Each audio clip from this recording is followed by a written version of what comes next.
itu cuma lihat, wah ini dikasih gadol lami gemuk-gemuk apa gitu kan, tapi secara tinjauan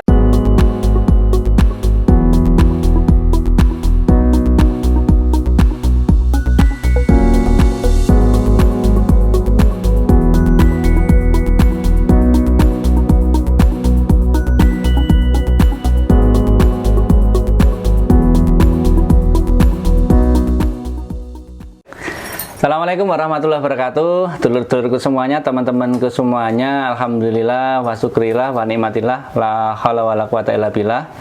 Allahumma sholli ala Muhammadin wa ala Muhammad. Alhamdulillah pada siang hari ini saya berkunjung kepada salah satu ahli nutrisi ya di Unsud. Ya, beliau adalah Dr. Insinyur Emi Susanti MP. Beliau ini juga salah satu sahabat saya di Konsorsium Rami Indonesia. Dan beliau ini termasuk salah satu dosen atau dari akademisi yang meneliti daun rami kami itu untuk pakan ternak domba ataupun kambing pada saat itu. Bahkan beliau S2 tesisnya, disertasinya itu terkait dengan pemanfaatan daun rami untuk pakan kambing. Nah, kita akan kulik dari beliau langsung. Nanti teman-teman yang suka beternak, para mahasiswa peternakan, nanti bisa menjadikan wawancara kami ini sebagai rujukan tentang potensi daun rami dan pemanfaatannya untuk pakan alternatif masa depan, gitu ya. Oke teman-teman, kita akan sapa beliau langsung, dan ini di rumah beliau di perumahan Berkoh Indah di Purwokerto gitu ya.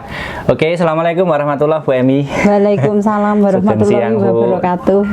Terima kasih matur nuwun sangat siang ini mau menerima saya dan rombongan ini keluarga untuk silaturahmi di tempat Ibu. Alhamdulillah, dan tidak menyangka bahwa hubungan ini sudah cukup lama sejak Ibu dulu S2, S3 sampai selesai sampai hari ini, dan masih senang juga mengkulik-kulik tentang rami, dan masih sering ke Wonosobo untuk juga melihat potensi perkembangan domba di Wonosobo gitu ya. Mau membantu masyarakat kelompok-kelompok ternak di Wonosobo begitu, Bu. Nah, ini sami-sami matur nuwun ugi. Bu, kita akan sapa ke teman-teman itu langsung. Nanti saya akan mengajukan beberapa pertanyaan ya, Bu. Nanti boleh dijelaskan lah. Nyun sewu, Bu, dulu Ibu pertama kali neliti tentang daun rami itu tahun berapa ya, Bu ya? Tahun berapa ya, malah agak lupa ya. Sudah agak lama. Awalnya itu saya menggunakan daun rami untuk termasuk limbah-limbahnya, Pak. Pada waktu itu kan ada limbah limbah daun, kemudian limbah batang, dan limbah batang yang masih segar sama limbah batang yang sudah di fermentasi, yang dibiarkan saja itu. Nah, waktu itu melakukan riset itu ternyata bahwa rami itu pada waktu itu mengukur potensi produksi hijauannya. Kalau tidak salah maaf karena udah agak lama, tapi kisarannya di angka itu, produksi hijauan itu di kisaran 90, produksi limbah itu di kisaran 95%.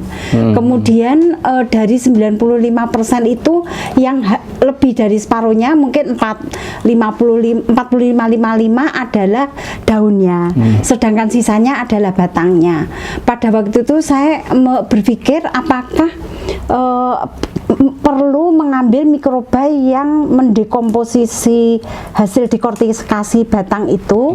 Apa harus saya lakukan screening untuk misalnya meningkatkan kualitas batangnya pada waktu itu? Karena saya berpikir seperti jerami padi itu kan umur 100 hari kemudian bisa diberikan untuk pakan ternak. Apakah hasil dekortikasi juga bisa diperlakukan seperti itu? Tetapi di luar itu yang jelas melimpah adalah daunnya. Nah, daunnya ini produksinya melimpah, dan pada waktu itu mengukur kisaran proteinnya sekitar 20 sampai 25, taruhlah seperti itu.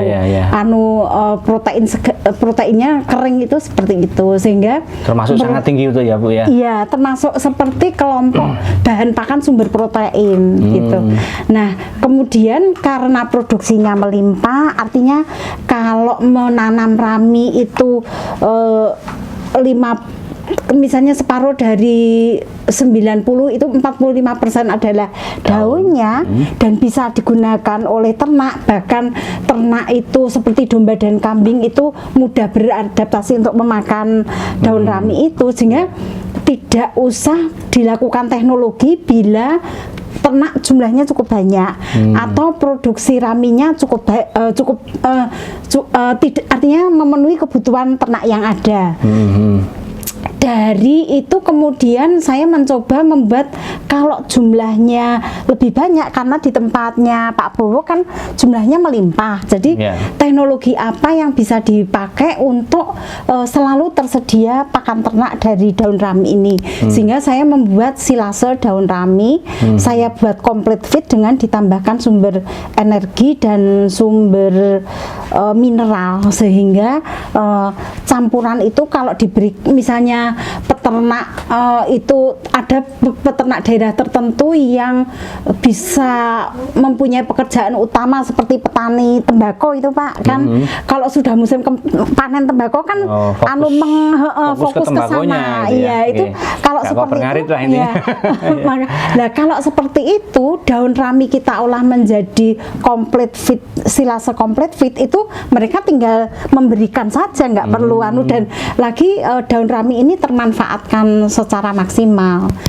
Sejauh ini kalau tidak ada masalah dalam hal palatabilitas, artinya ternak itu mau mengkonsumsi, sehingga karena mau mengkonsumsi biasanya ya baik-baik saja, responnya adalah pada pertumbuhannya atau produktivitasnya. Jadi kayaknya dengan daun rami ini kalau dibuat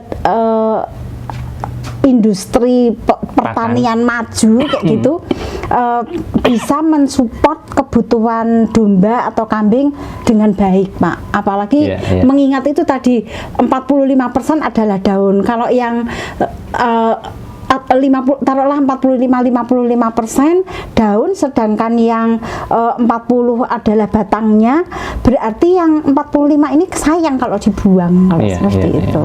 Oh gitu ya. Jadi dari potensi itu kemudian sudah terpetakan bahwa pemanfaatan rami itu selain proteinnya relatif sangat tinggi, kan, hampir 2 kali lipatnya pakan kering dari kangkung ya.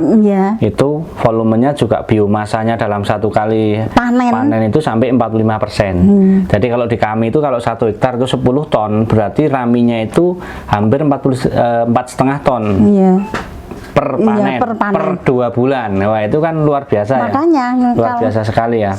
Oke Bu, lah kalau flashback sebelumnya Bu, kok denger rami memilih rami itu dari mana Bu dulu Bu? Sebelum panjenengan terjun neliti tesis atau disertasinya sampai ke rami itu kan mesti ada pemicunya, informasi dari mana atau literatur dari mana, kok penasaran sama rami kemudian panjenengan datang ke Wonosobo, kemudian sering gulai rami berapa minggu sekali datang ngukur-ngukur. Saya masih ingat ya, ngukur buat peta dipreteli godongnya, ditimbang itu ya Bu ya, di Sapuran itu masih seperti itu kan. Nah, itu dulu inspirasi awalnya itu dari mana, petunjuknya itu Bu? Jadi ceritanya saya punya teman satu lab, satu ruangan Pak, satu laboratorium yang aslinya Piai Kwadungan Jurang apa Kwadungan Gunung ya, pokoknya di sekitar sana. Temanggung. Maksudnya Temanggung, pokoknya daerah situ lah. Ada kebun, terus dia mendengar ada kebun rami di daerah Kalikajar nih Pak, yang Cengang itu kan Kalikajar. Nah, terus kemudian kita seperti mengadakan wisata ke sana, ayo nengok kebun rami lah. Kemudian dari itu kemudian mengetahui potensinya seperti ini. Pada waktu itu belum tertarik mengenai daunnya Pak, karena tanaman rami itu adalah penghasil serat, dan ternyata untuk produksi serat itu tidak lebih dari 5% dari produksi tanaman ya. Karena terus yang 90% kemana? Kan otomatis pikirannya ke sana. Kemudian dari situ kemudian mulai mengukur yang petak-petak 1 meter itu 1 meter persegi, jumlah produksi daunnya berapa, batangnya berapa, dan iya, sehingga kalau 1 hektar itu kira-kira produksinya tadi saya sebutkan sekitar 45%. Iya, dalam bentuk segar seperti itu. Dari situ kalau kemudian dan bergerak ke belakang ke sini itu pada waktu FGD pertama kan Pak Bowo memperkenalkan Pak Roset yang petani muda beralih dari petani cabai menjadi petani rami juga kan, dan kemudian dia juga akan memanfaatkan untuk dombos. Lah kalau kemudian Wonosobo akan mengekspos dombosnya, ini kan merupakan suatu gayung bersambut begitu Pak. Jadi simbiosis mutualisme. Iya. Saling menguntungkan, ya. Penjenengan memproduksi rame ininya dibuang, sementara yang industri dombos ini membutuhkan pakan hijauan, jadi kan seperti tidak sampai kebuang karena terbuang menjadi produk untuk memproduksi daging gitu. Mudah-mudahan nanti pemerintah Wonosobo atau warga ternak Wonosobo ini tertarik untuk mengembangkan rami dan juga mendampingkannya dengan ternak itu, karena merubah mindset ya tidak mudah gitu ya. Kita sudah nyontoi aja ya belum tentu orang juga tertarik kan gitu kan. Oke Bu, ini sangat menarik sekali Bu Emi. Kemudian untuk aplikasinya Bu yang sudah panjenengan lakukan dari daun ini, yang kemarin untuk ternak apa? Apakah domba ataukah kambing? Kalau kambing itu untuk kambing yang jenis perah atau apa gitu. Kemudian efeknya atau hasilnya seperti apa? Mungkin bisa disampaikan ke teman-teman nanti biar teman-teman peternak ini juga ternyata bisa untuk ini kan gitu kan. Pada waktu saya untuk riset S3 itu memang saya menggunakan kambing PE, peranaan tanah yang perah. Hanya saja saya sasarannya adalah untuk mensupport pertumbuhannya. Jadi belum sampai mereka ke produksi, tapi baru mensupport untuk pertumbuhannya, karena waktu itu saya berpikirnya adalah rami itu tumbuh di daerah tinggi. Kemudian karena PE itu merupakan kambing perah, pikiran saya akan lebih ideal tumbuh di daerah tinggi seperti sapi perah. Sehingga saya pada waktu itu memilihnya adalah menggunakan kambing PE untuk saya beri silase daun rami. Pada waktu periode pertumbuhannya tidak ada hal yang negatif Pak. Jadi progresnya relatif baik. Jadi kalau paling karena saya waktu itu memakai kambing, kita membutuhkan waktu untuk adaptasi dari dia kecil dibiasakan dengan rami. Tetapi kalau kambing itu memang sudah tidak terbiasa dengan rami, memang harus dilakukan adaptasi. Berbeda dengan domba kan begitu mudah beradaptasi dengan jenis pakan yang berbeda, sehingga kalau memberikan domba biasanya diberikan ke domba ya nggak masalah, langsung cepat dimakan. Jadi domba lebih cepat adaptasinya dibandingkan dengan kambing gitu ya. Iya. Kalau kambing berdasar pengalaman butuh berapa minggu Bu untuk kemudian dia begitu bersedia? Iya, biasanya 14 sampai 1 bulan Pak. Biasanya hari ya. Baru start diambil datanya setelah dia bisa mau 100% gitu ya. Lebih rewel kalau bahasa ininya. Untuk mau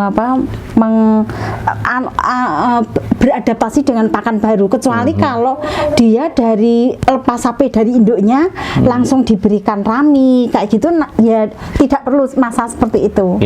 Cuman masalahnya kan saya beternak di Purwokerto waktu itu dan ngambil raminya dari jadi kita suplai dari Wonosobo ya. Jadi sementara kambing-kambing itu saya peroleh dari berbagai peternak, sehingga kan belum terbiasa dengan rami. Untuk ke arah produksi susu gimana itu belum pernah. Saya belum sampai ke sana. Wah, ini menarik sekali nih teman-teman nih, kalau daun rami dikasihkan kambing sapera atau jenis-jenis susu itu apa beda dan mungkin nanti ada PR lagi untuk para peneliti yang lain atau para mahasiswa ya Bu ya, mungkin ya ada bisa untuk ngambil judul itu ya. Nah dulu perlakuannya gimana Bu? Berapa persen tuh rami, atau 100% rami, atau 50 atau 75-25 gitu? Saya pada waktu itu perlakuannya adalah penambahan bahan bahan organik di dalam silase, Pak. Kemudian diberikan secara ad libitum pada domba, pada kambing PE saya. Jadi saya mengadaptasikan sampai dia mau, terus kemudian diberikan itu. Tetapi perlakuan saya adalah perbedaan perbedaan organik, bahan bahan sumber energinya kayak gitu. Ada yang jumlahnya banyak, ada yang sedikit, kayaknya 10-20, jadi tanpa rami, semuanya ada bahan ininya, semua ada bahan tambahannya berupa dedak dan mineral, artinya komplit fit dengan formula yang berbeda-beda. Nah, jadi ada yang pemberiannya adalah sampai bahannya itu 10, 20, 30 tambahannya bahan penguatnya, bahan komplit fit seperti dedak dan mineral itu seperti itu. Waduh, menarik sekali nih teman-teman nih. Wah, kalau ngobrol ini terus nggak ada habisnya nih ya. Biar kita penasaran, nah nanti ada segmen berikutnya deh gitu ya. Dan beliau ini, Bu Dr. Emi ini saat ini juga dengan suaminya Bapak Tri Raharjo, sekarang juga lagi ngeriset tentang sejarah domba si Wonosobo. Kita juga nanti akan angkat juga videonya bersama beliau gitu ya. Jadi sepasang suami istri, passionnya sama di dunia peternakan, keren. Nah, mungkin terima kasih banget Bu Emi. Informasinya, ini informasi yang luar biasa, dan teman-teman baik peternak ataupun mahasiswa silahkan eksplor lagi. Kami sangat terbuka sekali untuk tempat penelitian, tempat riset gitu ya, dan mudah-mudahan nanti Rami ini berkembang dan bisa menjadi alternatif pakan masa depan dengan nilai protein yang lumayan relatif tinggi, 20-25% tadi disampaikan oleh Bu Emi gitu ya. Oke, saya kira cukup. Terima kasih sekali. Oh iya, closing statementnya Bu, monggo Bu, saya lupa, monggo. Sebelum cukup ada satu lagi. Apa yang? Ini Pak, karakter Rami itu sayangnya adalah mudah rusak. Oh, mudah rusak. Ya. Daun itu kalau hari ini dipanen, besok itu sudah penampilannya buruk dan menurunkan selera ternak gitu. Iya, dan tampak seperti membusuk gitu loh Pak. Sehingga untuk petani Rami yang mempunyai kambing atau domba, monggo begitu panen langsung diolah. Itu yang saya sarankan untuk para petani Rami, monggo dan diolah untuk sediaan pakan, terutama kalau musim hujan atau sebaliknya musim kemarau. Ya, jadi jangan cuma ditumpuk. Iya, jangan, sayang sekali. Gitu ya. Minimal diangin-anginkan dulu gitu ya. Iya, diangin-anginkan dulu. Kempep, barang Jawa kempep itu warnanya berubah jadi kecoklat-coklatan gitu ya. Kemudian memang bener kalau diwadahi satu karung semalam itu panas banget, keluar kebul-kebul gitu ya, kebul-kebul. Itu nggak tahu kenapa, ada efek apa karena proteinnya yang tinggi itu atau apa ya Bu ya. Mungkin boleh saran-saran untuk peternak milenial mungkin Bu. Atau yang untuk peternak milenial, monggo memanfaatkan Rami, bisa bekerja dengan Pak Bowo yang mempunyai daun Rami cukup banyak, dan kemudian mengolahnya menurut saya yang paling gampang adalah dengan silase. Boleh silase komplit fit yang ditambahi sumber energi, sumber protein, dan terutama sumber mineral agar ternaknya sehat, kemudian bisa menyediakan pakan pada masa sulit, misalnya musim hujan yang sangat lebat, musim panas yang jarang hijauan, karena itu tadi 45% daunnya itu bisa tidak termanfaatkan. Demikian nanti Ibu kita buat tutorial silase itu bisa ya mungkin ya. Bisa. Jadi nanti ada video berikutnya nanti yang berlanjut di Wonosobo, mungkin dalam konteks misalnya pelatihan atau apa, kita ambil videonya untuk didokumentasikan untuk teman-teman yang ingin belajar tentang bagaimana membuat silase. Wah, menarik sekali nih, tadi penasaran lagi. Oke teman-teman, jangan lupa like, subscribe, and share video ini, dan terima kasih atas perhatiannya. Assalamualaikum warahmatullahi wabarakatuh. Waalaikumsalam warahmatullahi wabarakatuh.